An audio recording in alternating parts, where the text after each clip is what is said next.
Hello and welcome to the QQ with Coach Stu. I am he, Coach Stu, and I'm basically here to answer your questions. I've been in Taiwan for 20 years, helping people discover their English confidence voice. And I'm here to share some ideas with you, but mostly I want to answer your questions because after 20 years of working here,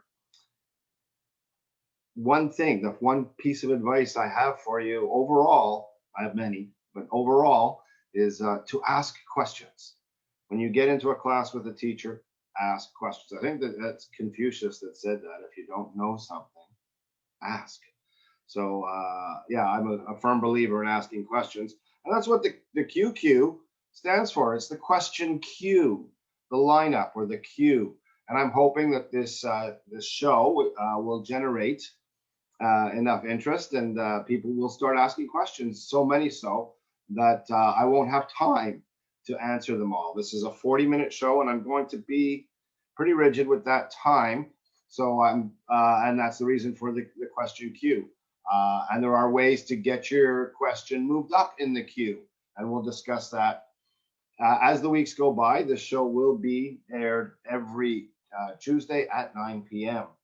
And yeah, so tonight it's the first show, and so far my advanced marketing has not yielded any questions. That's okay. I'm well prepared for that. Another part of the show is going to be trying to give you a little something you can do to add a little English to your daily life, a little hint that you might be able to do 5-6 times a week, short little way of helping your English improve.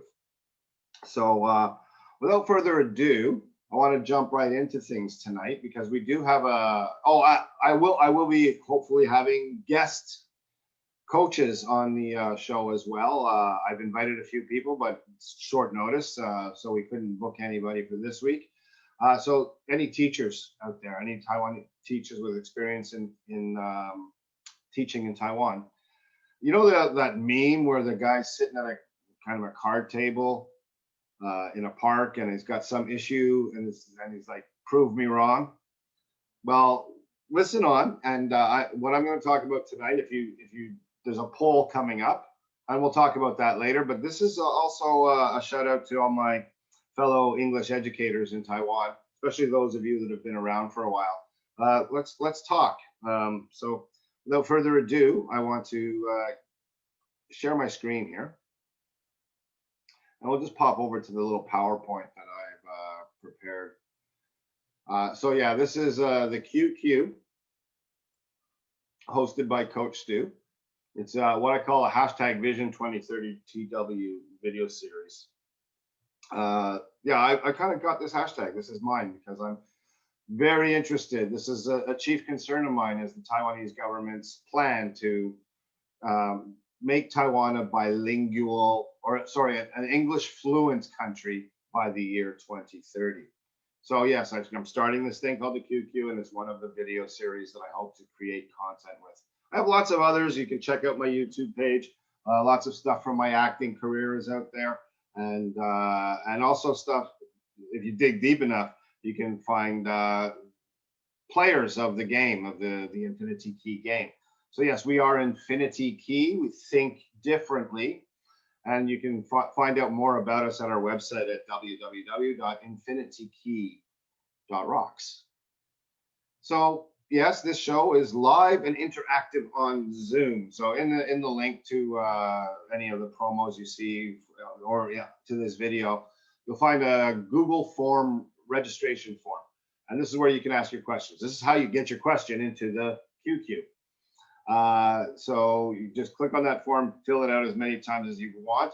If you want to join me right here on Zoom and participate and be interactive and have basically a free English class from 9 o'clock to 9:40 every Tuesday, I'm offering you a free English class. Pop into the Zoom room. Yes, the price you pay is your class will be broadcast on Facebook, but that's a small price to pay. Trust me. I really think I can help a lot of people finally get the English monkey off your back. So I hope you tune in. If you are tuning in now, thank you so much. I really appreciate your patronage. And yeah, so check out our website and join us every Tuesday. Okay, so what's next? Vision 2030 TW for a bilingual Taiwan. And well, there's so many languages, as we're about to find out, in Taiwan. But I think what the government is trying to express here is that they'd like Taiwan to become English fluent, bilingual meaning Mandarin and English. So there are many languages spoken on the island of Taiwan, and a lot of people want to preserve these languages in fear for their future. But what we're going to concern ourselves about today, there are applications for this. I'm sure thought experiments, as we flesh out some of my ideas, can be used for keeping the native languages to the island of Taiwan alive and flourishing. Because if you want something, all you need is the will and the resources, and you can succeed no matter what. Okay, so my question is, and this is a pretty lofty goal for the Taiwanese government. The former vice premier of Taiwan came up with this idea 2 years ago, 2018, and it was part of their platform, but I don't think anybody's really taking it too seriously. Can Taiwan? So how are we gonna measure this? How is Taiwan that the average score of the tests goes up? What's the measuring stick for a bilingual Taiwan? The main tests, the IELTS test for studying in the UK and I believe Australia, maybe Canada, I don't know. The TOEFL test for studying in America, and of course the all-powerful TOEIC test for putting on your CV and getting that extra bonus at your job. So what is bilingual? I think people that I've met, lots of people that have scored over 900 or 900 on the TOEIC test. It's pretty high. That's as high as you can get really as a second language. 920, 930, 990 is, for those that don't know, is the top score. But there's still a lot of work to do before I would consider them bilingual. One of the main things would be, well, you know what, we'll talk about that in a minute. So my question to you right now is do you think it's possible? All right, you're Taiwanese and you've heard of this. Do you think it's possible for Taiwan to achieve some measure of bilingualism by the year 2030? So if you've answered yes to that question, well, you're the type of guest I want for this show. I want to hear how you think that can be achieved. If you are in the business, in the ESL business, this would be a great way to promote your vision and how you differ from the rest of the very saturated ESL market in Taiwan. So I invite you, if you said yes to that question, that Taiwan can indeed achieve its Vision 2030, again, fill out the same form and say you want to be a guest on the show, and I'll get in touch with you. And but it's going to be a healthy debate. I'm not. We're gonna get down to brass tacks, because I do take this quite seriously, and so hopefully we can inform each other's visions and make both of them better. So yes, teachers, ESL entrepreneurs, if you say yes to this idea, join me on the show and we'll talk about it. Most of you say no, and I have a little bit of a straw poll. Of course, if you've lived in Taiwan at all as an expat, you know of forumosa.com. It's been around for over 20 years, and it is the best and most current advice on life in Taiwan, Taiwan's global online community.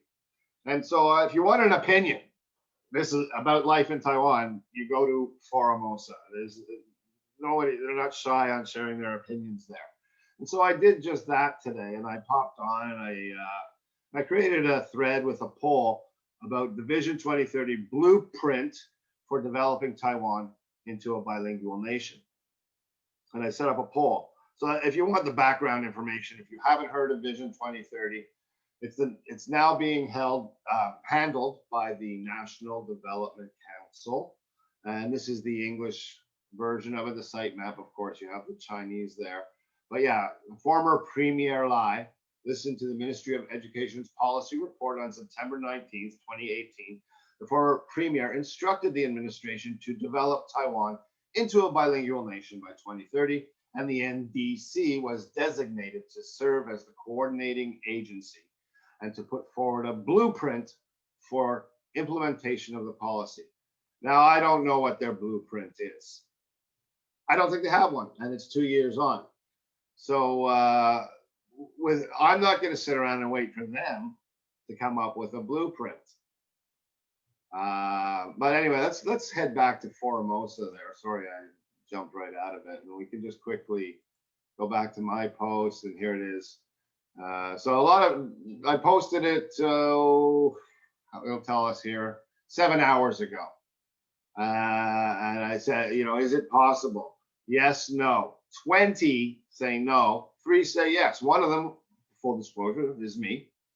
And, but yeah, I'm not surprised. Actually, I am surprised that 2 other people agreed with me. And so, hey, Formosa, if you're watching, and I'm going to put this video at the bottom of this thread, if you're watching, come on, you can come on this show with your real identity and keep your super character, Formosa character, a secret, no disclosure. You don't have to admit who you are, but come on the show and let's talk about it. Do you have an opinion about this? Let's talk about it. So, in 7 hours, 23 people voted. And as I suspected, many say no. I say it is. Thoughts want to challenge me. Here's my hashtag again. And that'll take you, that's one way you can get to ask a question. That'll take you to the form. Where's the hell no option? Yeah, right. I mean, that would be the first comment. I didn't want to put just yes, simple yes or no, but for sure.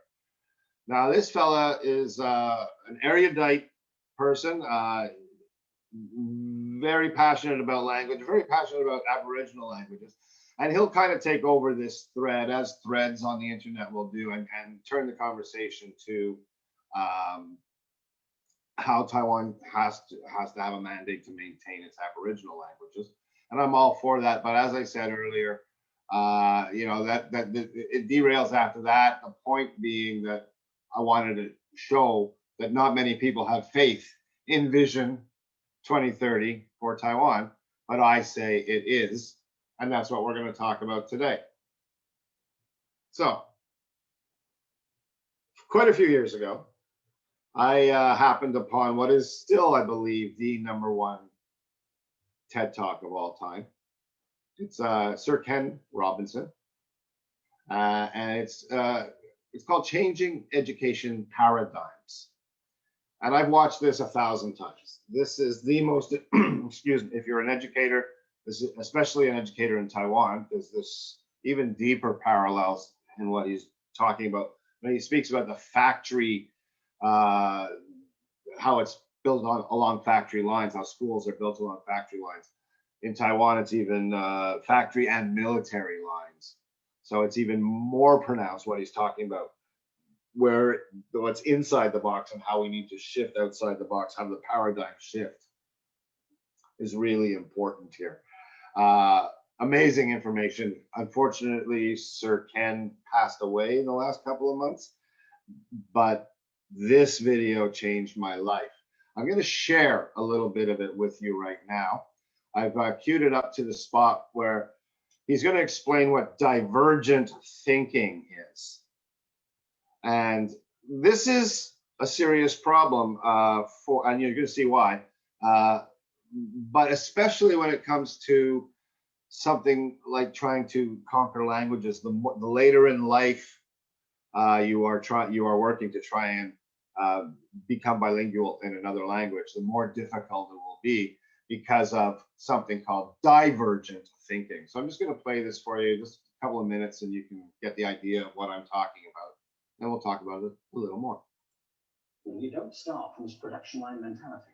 It's essentially about conformity, and increasingly it's about that as you look at the growth of standardized testing and standardized curricula. And it's about standardization. I believe we've got to go in the exact opposite direction. That's what I mean about changing the paradigm. There was a great study done recently of divergent thinking. Published a couple of years ago. Divergent thinking isn't the same thing as creativity. I define creativity as the process of having original ideas that have value. Divergent thinking isn't a synonym, but it's an essential capacity for creativity. It's the ability to see lots of possible answers to a question, lots of possible ways of interpreting a question, to think what Edward de Bono would probably call laterally, to think not just in linear or convergent ways, to see multiple answers, not one. So, I mean, there are tests for this. I mean, one kind of common example would be people might be asked to say, how many uses can you think of for a paperclip? One of those routine questions. Most people might come up with 10 or 15. People who are good at this might come up with 200. And they do that by saying, well, could the paperclip be 200 foot tall and be made out of foam rubber? You know, like, does it have to be a paperclip as we know it, Jim? You know. Now, they tested this, and they gave them to 1,500 people. This is in a book called Breakpoint and Beyond. And on the protocol of the test, if you scored above a certain level, you'd be considered to be a genius at divergent thinking. Okay? So my question to you is, what percentage of the people tested, of the 1,500, scored at genius level for divergent thinking? Now, you need to know one more thing about them. These were kindergarten children. So what do you think? What percentage at genius level? 80. 80, okay. 98%. Now, the thing about this was it was a longitudinal study. So they retested the same children 5 years later, ages 8 to 10. What do you think? 15? They retested them again 5 years later, ages 13 to 15. You can see a trend here, can't you? Now, this tells an interesting story because you could have imagined it going the other way, couldn't you? You start off not being very good, but you get better as you get older. But this shows two things. One is we all have this capacity. We all have this capacity. And two, it mostly deteriorates. Now, a lot of things have happened to these kids as they've grown up. A lot. But one of the most important things that happened to them, I'm convinced, is that by now they've become educated. You know, they've spent 10 years at school being told there's one answer, it's at the back. And don't look. And don't copy, because that's cheating. I mean, outside schools, that's called collaboration. No, but inside schools. Now, this isn't because teachers want it this way. So there you go. The paradigm shift, in my opinion, we need to be able to stave off, tap back into our innate ability to think divergently. And so his talking about creativity and things like that are, I'm going to stop sharing my screen for a second here. Creativity and things like that. I really believe that artists, novelists, painters, dancers, directors, actors, the successful ones are really, there's still genius levels of divergent thinking, being able to assess a problem and look at a myriad of possible solutions, eliminate, evolve. Oh, no, eliminate, but evolve in a different direction and do this. The faster you can do this, the more you're going to be a genius at this innate capacity for divergent thinking. And language is an art. Don't kid yourself. It's not a science, and we'll discuss that deeper into the show. But we got to tap into this this ability to think divergently. And like Sir Kenneth said, it's mostly beaten out of us, even in Western schools, more so in Asian schools.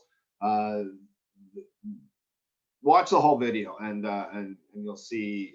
Hopefully, it'll affect you as much as it affected me, and encourage your own divergent thinking on how to help Taiwan achieve its vision 2030. Vision 2030 Taiwan, yeah. Okay, so hang on a second now. Where did I want to go next? Okay, So how do I shift the paradigm? Let's just minimize that. What was the next thing up here? Yeah, here we go. Yeah, let's present this. So 5 problems. If I'm going to first, you need to identify the problem. If you know there's something's not working. 20 years in Taiwan, I bet you the average score of the TOEIC and TOEFL and IELTS tests has not gone up that much dramatically. It's probably flatlining, and Taiwan is still struggling at the bottom with Japan, China, and South Korea. The rest of the countries in the world far more successful with integrating English into their lives, their culture, and what have you. Ironically, those 4 countries that struggle to be not last every year spend the most money on learning English. Any English teacher in Asia knows that the first 4 places you consider South Korea, Japan, Taiwan, and China.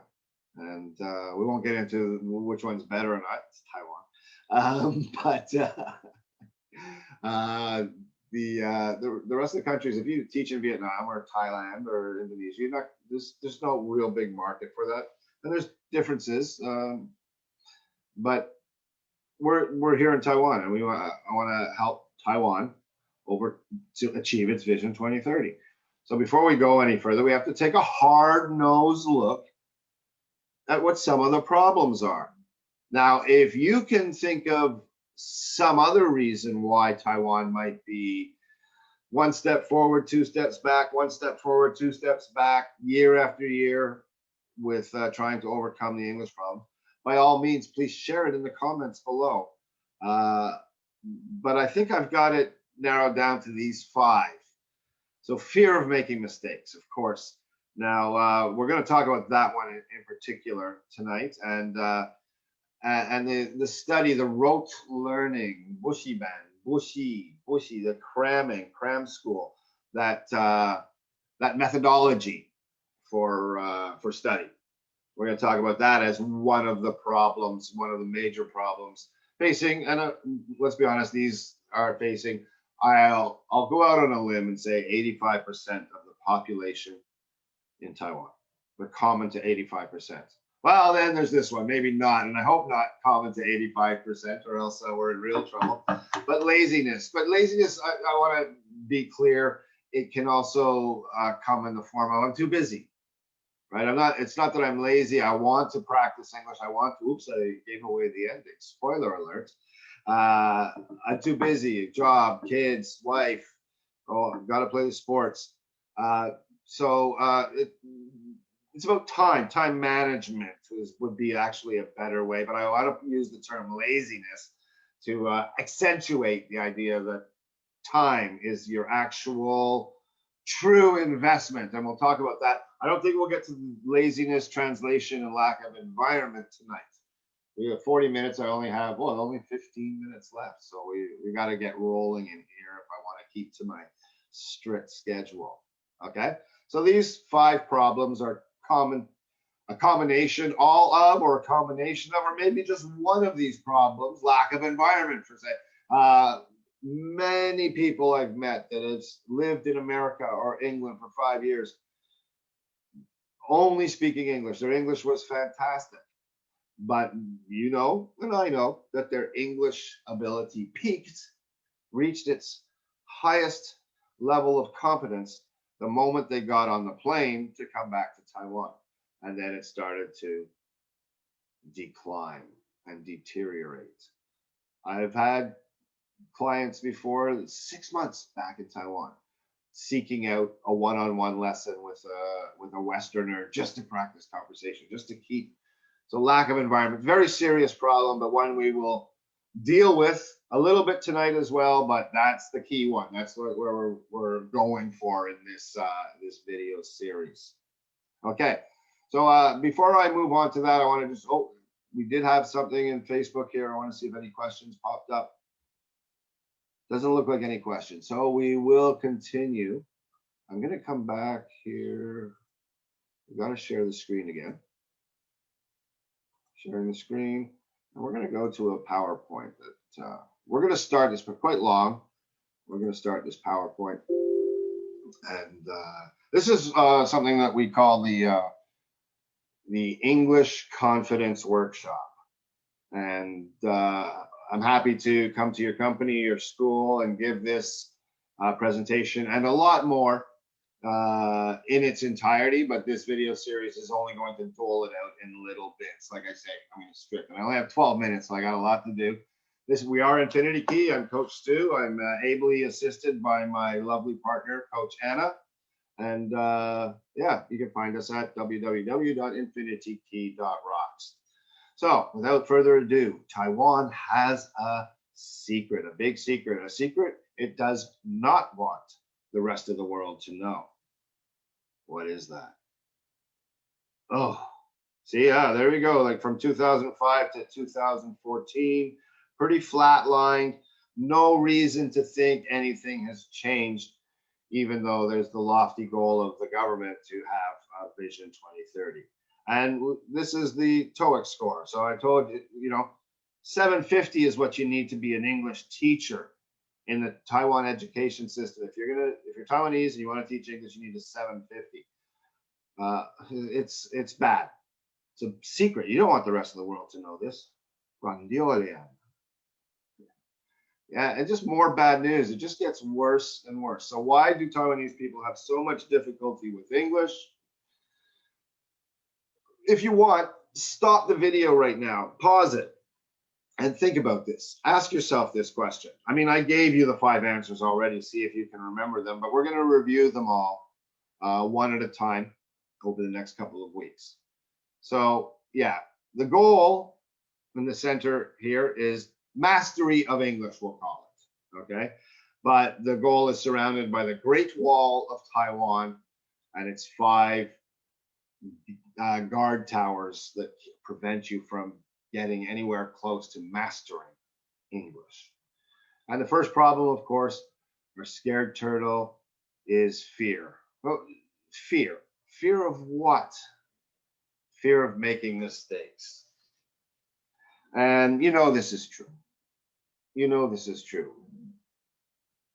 Don't believe me? Well, let's take a look. In Taiwan, is it not true that a mistake means you're embarrassed? Yeah. Doesn't embarrass mean that you lose face? Yeah. Who taught you that making a mistake means losing face? Who was it that taught you that? Was it your parents?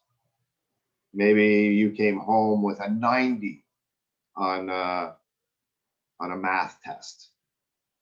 And your parents, that's the Asian fail, as they like to say in Hollywood. A lot of the jokes talk about an Asian fail. They're getting a 90 is a fail, nothing less than an A, right?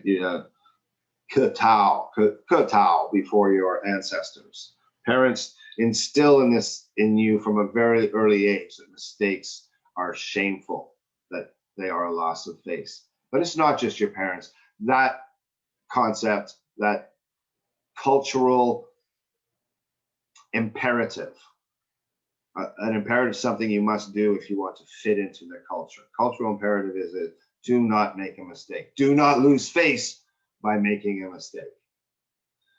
Your teachers, it's changed a lot. I've been here a long time, and my students, back in the day, every one of them, when you got 90 on that math test, you would get 10 hits on the hand.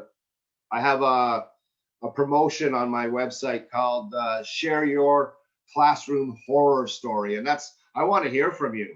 If you have something you want to tell me, make a video, give it to me. I want to talk about that and feature it, about how teachers would beat students for making mistakes. And so I said earlier in the broadcast about asking questions. This leads to no one asks questions of a teacher because loss of face. The thing that most shocked me, though, was even best friends are enforcing this idea. When I first got to Taiwan in 2000 and somebody would try and speak English, screw up as you do, you make mistakes. everybody, all the friends, even the best friends in class, laughing at this child. And you all got laughed at. You all laughed at people, and you all got laughed at. And so it's instilling from such a young age the idea that even using English, excuse me, is shameful. And I call this, the name of this episode, the paradigm shifts. And that's not a verb. There's many paradigms that need to shift. Shift is a plural noun, more than one shift. And the first shift that we need to make, and if you stick with me, I'm definitely going to help you make this shift, is accepting the role of making mistakes. I mean, true learning cannot happen unless you're willing to risk your face and make mistakes.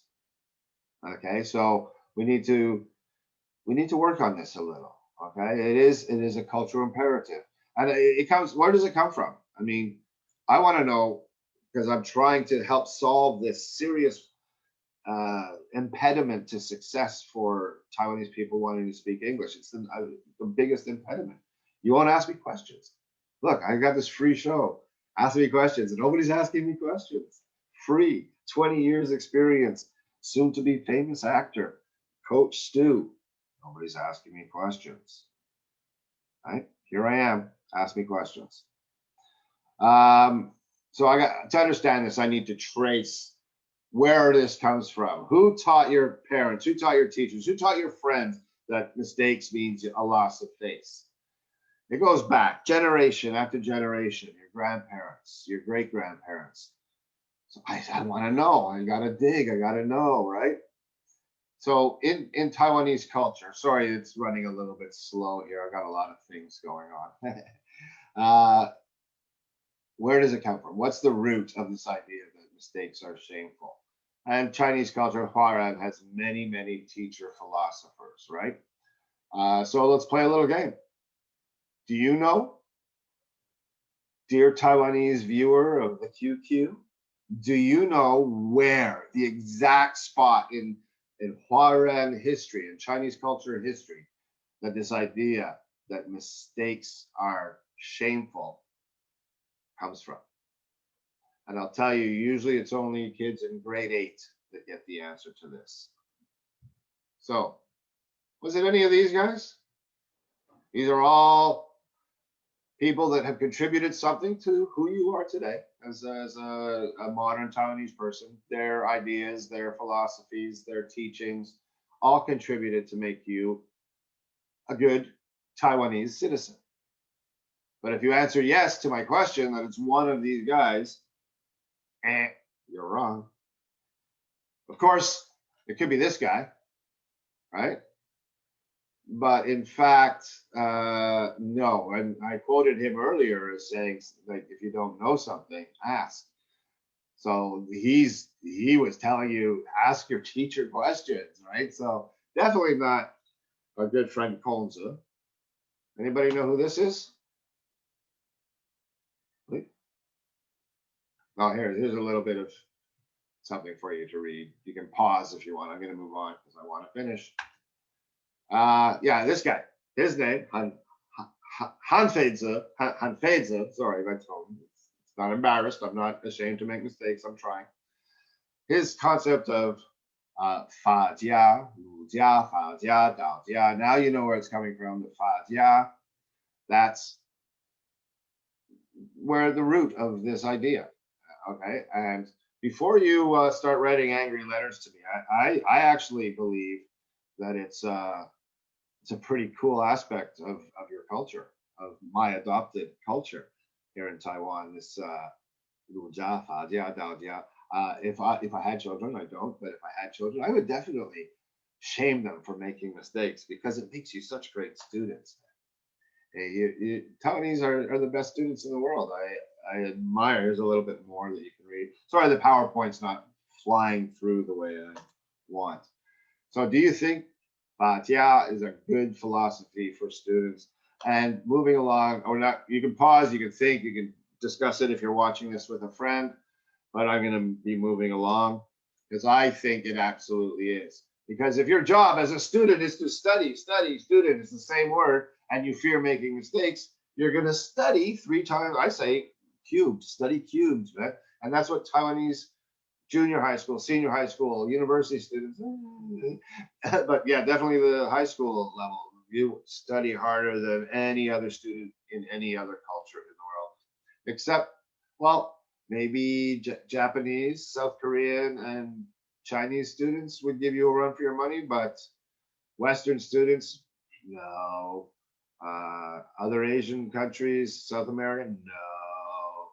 So the top 4, if there was a student Olympics, the top 4 countries would ironically be the same 4 countries that struggle the most with English.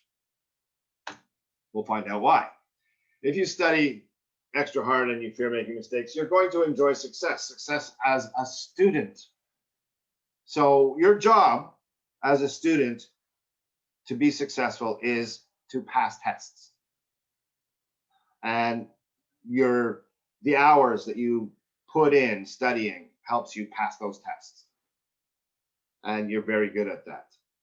And so, in fact, the Taiwan entire success story is based on, it can be attributed to this fear of making mistakes, making you great students. Because 50 years ago in Taiwan, very few people had the opportunities that you have today. Farming, fishing, civil service, those were, factories came in, made in Taiwan. I don't know if you know what that meant in the West back in the day, but Taiwan was one of the poorest countries in the world. And that's only 50 years ago. I was born 9 years before this picture. Today in Taiwan, anything is possible. Anything is possible. There's a culture of success, and no more so. I mean, we look at our science. We have Nobel Prize winning laureates, and this respect for science has put us as the #1 country in dealing with COVID right now, right? So we see a shift in Taiwan's destiny because education was working in the pursuits that are scientific. Okay, in medicine and engineering, now in biotech, Taiwan has been incredibly successful in science. So yes, fearing making mistakes, making you study extra hard makes you into great scientists. I'm all for it. I love science, right? We have science parks all over Taiwan. Culture of success. Acer, Asus, thank you. You see, cultures of success, examples of Taiwan branding around the world. So 谢谢孔子，谢谢汉非子. Okay, they are the ones that made Taiwan into this wonderful place it is to live today in 2020. Their dream is coming true, and I'm honored to live here. So yeah, I'm not denigrating Lu Jia Jia Dao Jia. I really dig it. I think it's fantastic. But my job is to help you improve your English scores and to help you be a confident English user. And yet we still see this. Do your own search. Right? This is an older PowerPoint. I've been pitching this to people for a long time. Finally, I figured out to do it in this format. Do your own. Has the curve come up? I highly doubt it. But as of 2014, it's not good. So why is Taiwan doing so poorly? I wanted to say another word. Doing so poorly at English. Again, you can discuss, but I'm going to just tease you now because it is 9:40 and it's time for me to sign off. So I'll just take a minute or two to do that. I'm going to tease you that the answer is to solve problem 1, we need to first, if we want to have confidence with English, that's the solution. But how do we get there? We need to look at problem number 2. And here's your hint for problem number 2. We did show it to you earlier, but that's your hint for today. And this is what we will be discussing Tuesday at 9 o'clock next week. Okay, so I did promise a quick demonstration of how you can start changing your personal paradigm with something small you can do every day. So I'm going to give you a quick demo. Many of you probably know how to use Google Drive. So I'm going to show you a little tool you can make quickly for yourself. So using Google Forms, make yourself a little Google form that you can find the URL for. Keep it on your phone. Keep it on, so it's just pop, you can open up this form, okay, anywhere you go. And we're going to call this your vocab collector. All right, and the vocab collector. You don't need to put your email address on. I'm just going to leave it on there for now, just to quickly show you, to demonstrate how you. So whenever you find a new word, you open this up and you short answer, new word, you write it down. Okay. Grab a little more information, context, link. You know, where did you find the word? Short answer. We can even, if you want to put a paragraph, how is the word being used in context? Make some notes about that. We can just give you a paragraph, long answer text, right? Something that's good to do is to, what part of speech is it? So we call this part of speech. For many of you, you might not know that, so I'll quickly show you part of speech. What we're going to create this time is a drop-down menu. There you go, drop-down menu. And option one, well, part of speech, is it a verb or is it a noun? Perhaps the form you found this word in was an adjective, an ADJ, as many of my students are happy calling it. Maybe it was an adverb, right? And there are other parts of speech that you can add in later on. If you want to know, you can ask a question for next week's QQ, okay? So you just keep this form. Here you go to the preview, and that's your form, and you keep this URL handy. And whenever you see a new word, pick it up. English equals money. I'll elaborate on that later on, but just one of the things I'm fond of saying is you study English, you work so hard at English so you can get a better job. And better jobs are measured in NTD. So if English equals money, new words equal money. And so it's like every time you see a new word, it's like finding 10 NT on the street. So pick it up, grab that new word.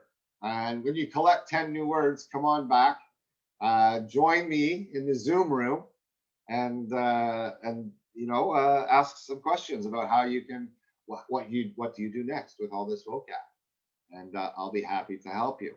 Okay.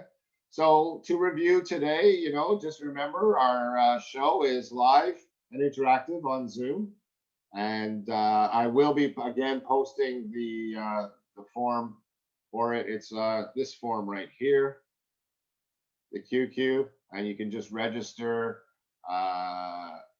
your name. Are you a student or teacher? If you're a teacher and you would like to be a guest on the show, just click yes and submit it from there. If you're a student, here's where you ask your question. And if you want to join the Zoom room, yes or no. I don't know why there might be another, but maybe there's another. And I've given you 3 weeks left now. 10/20 is done. So pick one of the next 3 weeks. If you want to come to all of them, you're welcome to, but I will send you an invitation through your email address to the Zoom room 15 minutes before we go on the air live on Facebook at 9 o'clock. All right. So yeah, I'll try and make this this form as readily available to you all as I can.